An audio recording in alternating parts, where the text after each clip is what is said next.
Les neurosciences, au-delà de l'effet de mode et de la fausse idée de manipulation qui leur est associée, peuvent jouer un rôle dans la relation et l'expérience client. À l'heure où l'intelligence artificielle domine les conversations marketing, Frédéric Canvet, Product Manager Software B2B chez Eloquent et fondateur du bien connu conseilmarketing.fr, nous rappelle l'importance de comprendre le facteur humain dans les interactions commerciales au moment même où la folie de l'automatisation à tout crin s'empare du monde des affaires. Lors du salon All for Customers 2025, notre confrère a animé une conférence remarquée sur l'application des neurosciences dans la relation client, une approche qui, loin d'être une nouvelle panacée, révèle des vérités fondamentales sur l'art de communiquer efficacement avec ses prospects et clients. Entre science du cerveau et bon sens commercial, les neurosciences offrent des ouvertures aux entreprises qui souhaitent marquer leur relation client de leur empreinte humaine. Des interviews, des chiffres, des faits, des études. Pas de blabla, ce sont les podcasts de Visionary Marketing disponibles sur toutes les bonnes chaînes de balado-diffusion. Bonjour et bienvenue dans les podcasts de Visionary Marketing. Le sujet du jour, neurosciences et relations clients, mieux comprendre les consommateurs pour mieux les servir, avec Frédéric Canvet, que vous retrouverez dans cette interview enregistrée sur le salon All for Customers il y a quelques temps. Alors, je suis avec Frédéric Canvet ici au salon All for Customers. Bonjour Frédéric. Salut Yann. Salon qui était particulièrement remarquable pour une conférence que tu as donnée hier sur neurosciences dans la relation client. Ouais, c'est vraiment une thématique qui me tienait vraiment à cœur, puisqu'en fait, on entend parler beaucoup d'IA, et aujourd'hui, je pense que 80% des conférences qu'il y a aujourd'hui et hier sur le salon, c'était sur l'IA. Et là, on s'est dit, mais ok, l'IA, c'est bien, ça automatise, mais quelque part, on vend encore à des humains. C'est toujours des personnes qui ont des problèmes. Quand ils achètent, il y a toujours un risque, il y a des freins, etc. Et ça, en fait, on peut le travailler avec les neurosciences en travaillant justement sur les micro-pensées, les pensées des gens, et pas uniquement ce qu'ils déclarent. Si tu achètes une Mercedes, tu n'achètes pas une Mercedes juste parce que tu as envie d'avoir la belle voiture, etc. Tu achètes ça aussi parce que c'est une notion de classe, ça donne une image de toi, c'est un modèle unique, etc. Et donc les neurosciences, c'est justement pour aider à mieux comprendre ce qui se passe dans la tête des gens et simplement les inciter à passer à l'action et faire la différence par rapport aux autres. Alors, revenons d'abord sur ce terme de neurosciences. Moi, quand j'entends neurosciences, j'entends comprendre comment fonctionne le cerveau pour pouvoir mieux te manipuler. Alors, est-ce que j'ai bien compris? Alors, presque. On dirait que les neurosciences, c'est tout simplement le fait de comprendre comment fonctionne le cerveau.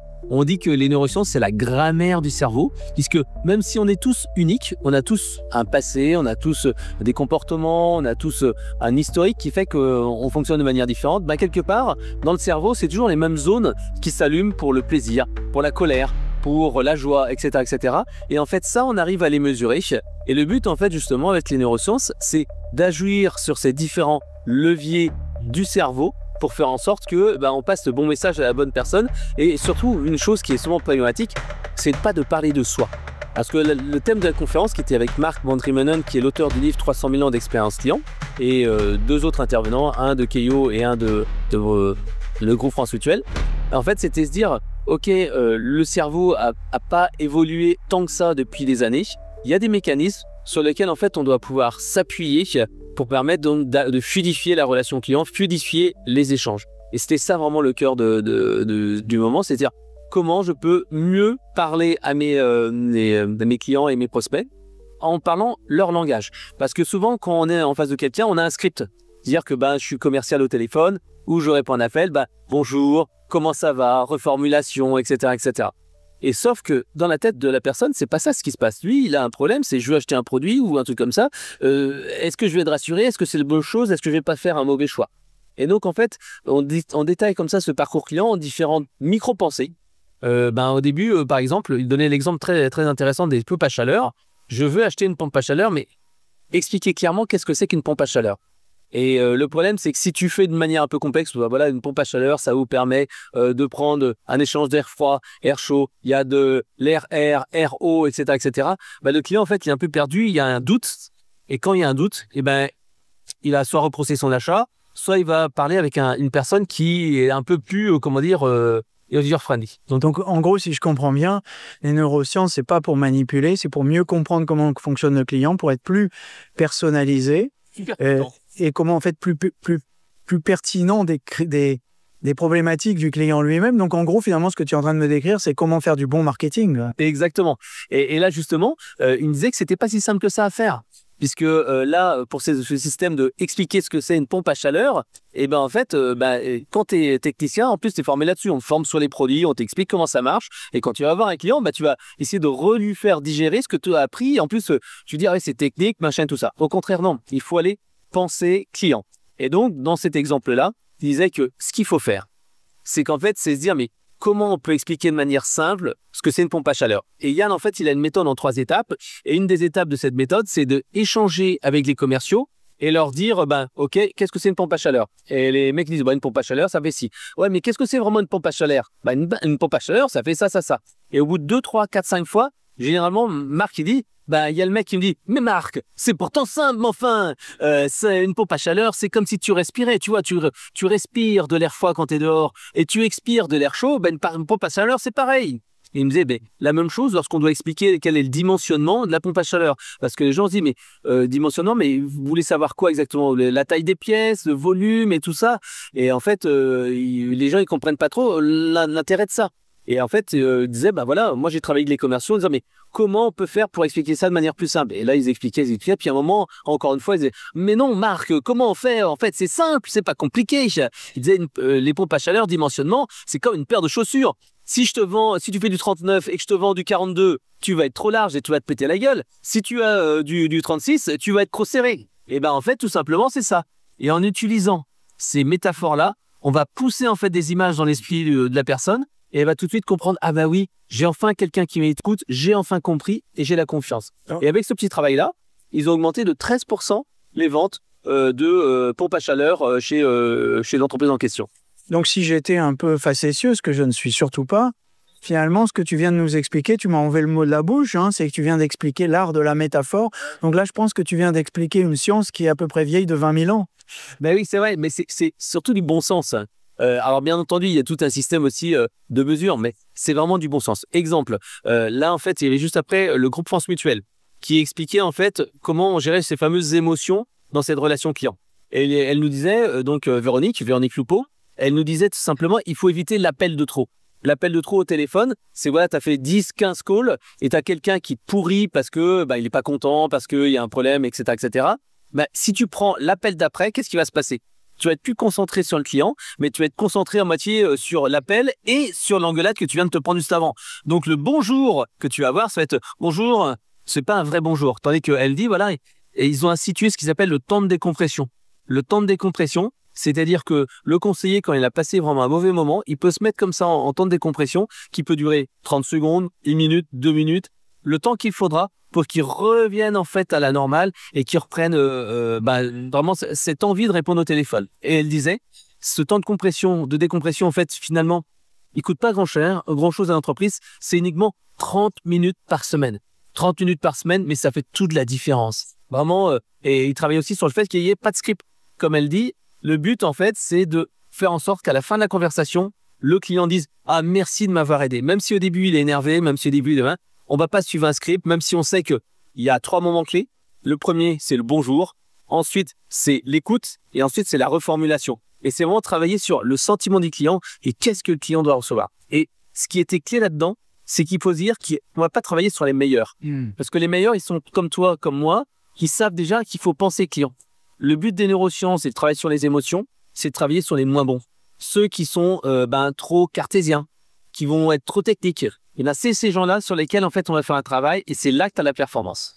Donc finalement, si on s'applique ce travail de simplification à soi-même, est-ce qu'on n'est pas en train quelque part de rajouter en marketing à chaque fois des panacées, comme dirait Bernard Cova, des panacées marketing? Alors là, ça y est, c'est la neuroscience, ça fait vachement scientifique, on a l'impression qu'on est à la NASA et tout, mais non, mais en fait, c'est du bon sens que tu nous expliques là, c'est du marketing de base. On a l'impression d'avoir entendu Aristide Boussicaut qui nous expliquait comment s'occuper du client et non pas du vendeur. Alors, je pense que tu as raison et je vais le dire à travers de 2 exemples. Le premier exemple, en fait, tout simplement, c'est le positionnement marketing, le branding. Tu sais très bien en fait qu'il y a... Non, mais t'es pas obligé de te pencher en fait. Parce que c'est directionnel. Ok. Alors, je vais couper ici. Ouais.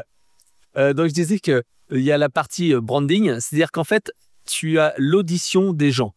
Et le problème, en fait, si tu ne parles pas des sujets qui les intéressent, ils vont te zapper. Et actuellement, par exemple, dans le domaine de la relation client, du marketing, etc., si tu ne parles pas d'IA, les gens vont dire « Non, mais t'es bien gentil, j'ai déjà ce qu'il faut ». Et par exemple, au niveau du centre de contact, si on reparle de gestion des relations clients classiques, de l'omnicanal, les gens vont dire « Non, mais c'est bon, ça, je connais ». Par contre, si tu leur dis, tiens, il y a l'intelligence artificielle, ah, tac, ça fait un bip. Si tu dis, neurosciences, ah, je connais pas. Ça, c'est la première chose, c'est qu'au niveau marketing, c'est le positionnement et se dire, OK, maintenant, tu dois le brander sur cet élément. Tu as toujours tes valeurs de base, mais tu as le branding. Et le deuxième point qui est important, c'est se dire, dans ta relation client, actuellement, en fait, les niveaux d'exigence des clients ne sont qu'en croissance parce que chaque année, les marques font des efforts, il y a plus de formation, donc on voit que le niveau d'exigence, tac, des clients augmente.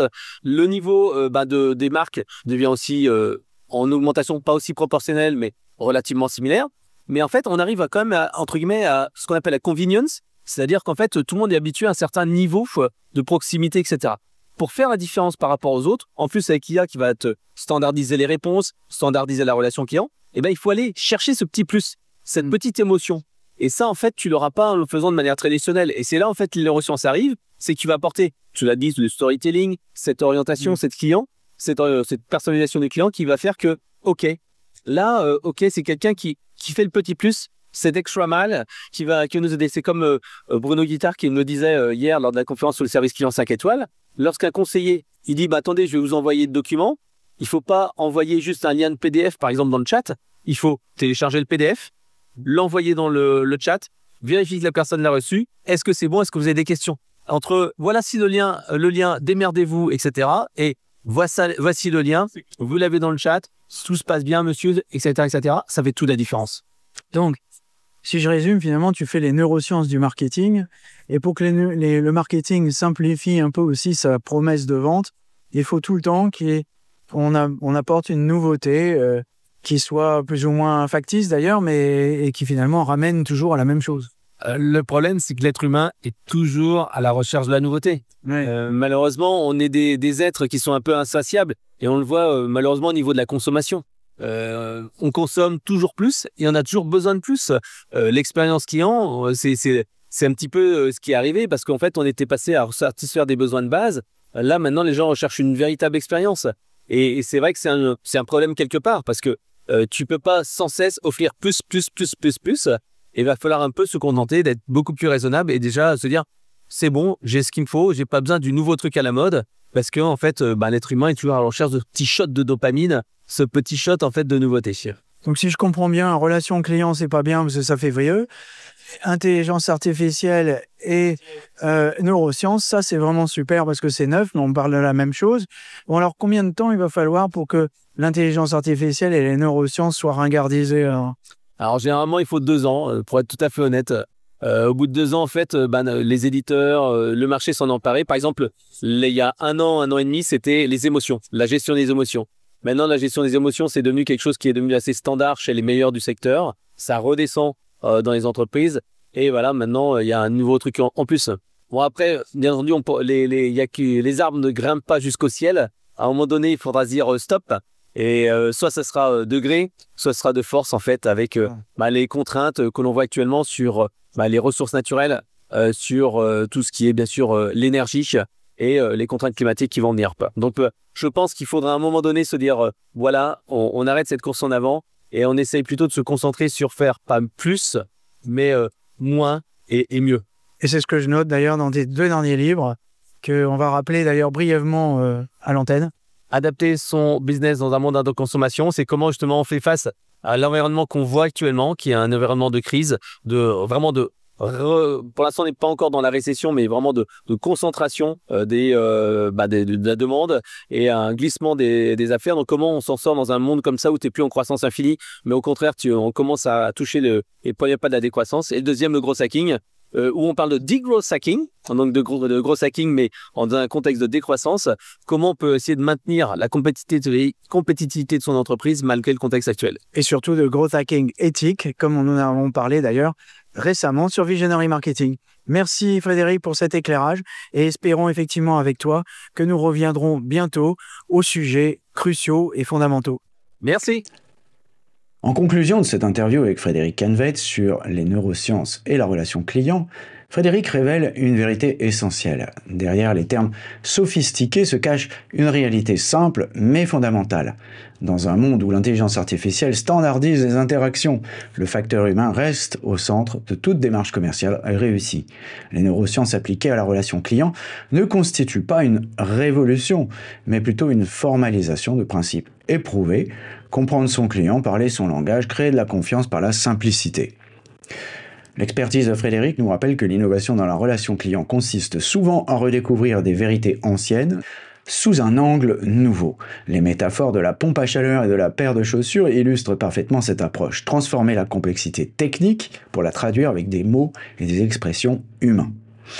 Dans cette course perpétuelle à la nouveauté que décrit le fondateur de conseilmarketing.fr, les entreprises les plus performantes sont celles qui sont capables de revenir aux fondamentaux de la relation humaine, enrichies par les apports des neurosciences au domaine de la relation client pour créer des expériences clients authentiquement différenciantes. Ainsi, la véritable innovation réside non pas dans la complexification des outils, mais dans la capacité à retrouver cette proximité humaine que la technologie tend parfois à faire oublier.